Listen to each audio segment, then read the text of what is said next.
Assalamualaikum warahmatullahi wabarakatuh.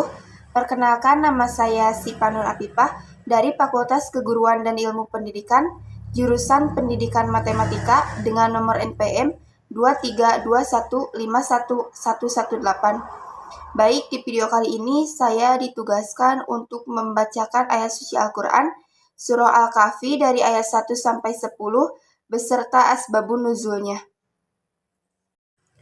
A'udzu billahi minasy syaithanir rajim. Bismillahirrahmanirrahim.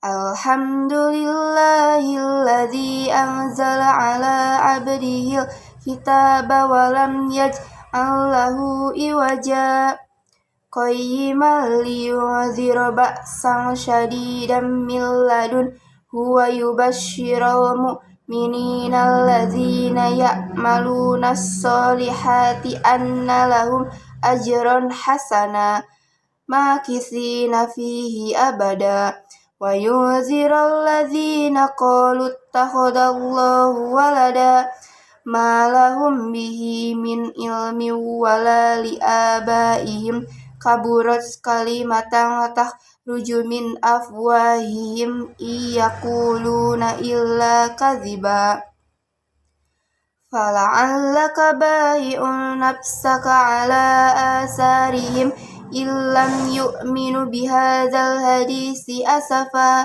inna ja'alna ma'alal ardi zinatan laha linabluwahum ayyuhum ahsanu amala wa inna laja'iluna ma'alaiha sya'idan juruja am hasibta anna ashabal kahfi warraqimi kanu min ayatina ajaba idza awal fityatu ilal kahfi faqalu rabbana atina min ladunka rahmatan wa hayyi lana min amrina rasada.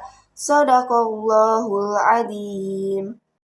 Baik, adapun asbabun nuzul dari surah Al-Kahfi adalah surah Al-Kahfi surah ke-18 dalam Al-Quran. Al-Kahfi artinya gua atau penghuni-penghuni gua. Surah Al-Kahfi termasuk surah Al-Makiyah karena diturunkan di kota Mekah.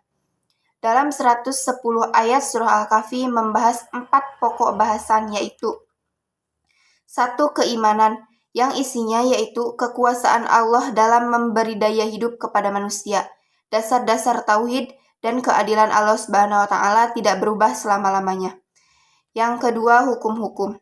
Dasar hukum akalah atau berwakil, larangan membangun tempat ibadah di atas kubur, hukum membaca insya Allah, perbuatan yang dilakukan karena lupa adalah dimaafkan, kebolehan merusak suatu barang untuk menghindari bahaya yang lebih besar. Yang ketiga, kisah-kisah. Cerita Ashabul Kahfi, cerita 2 orang laki-laki yang seorang kafir dan yang lainnya mukmin. Cerita Nabi Musa dengan Nabi Khidir, cerita Zulkarnain dengan Ya'juj Ma'juj. Yang keempat adalah beberapa pelajaran penting lainnya tentang kekuatan iman kepada Allah Subhanahu wa taala serta ibadah yang ikhlas kepadanya. Kesungguhan dalam mencari guru atau ilmu, adab sopan santun antara murid dengan guru. Dan beberapa contoh tentang cara memimpin dalam pemerintah rakyat serta perjuangan untuk mencapai kebahagiaan rakyat dan negara. Konon ada 4 cerita yang tersembunyi di balik surah Al-Kahfi. Keempat kisah ini mengandung nilai iman dan ketakwaan kepada Allah Subhanahu wa taala. 1. Menceritakan 7 pemuda atau disebut Ashabul Kahfi. Yang kedua, menceritakan Sohibul Jantain. Yang ketiga, menceritakan pertemuan Nabi Musa dengan Nabi Khidir. Yang keempat, cerita tentang Zulkarnain yang berarti pemilik 2 tanduk. Sekian asbabun nuzul dari surah Al-Kahfi. Mohon maaf bila ada kekurangan dan mohon maaf pula bila ada kesalahan baik itu disengaja ataupun tidak. Wassalamualaikum warahmatullahi wabarakatuh.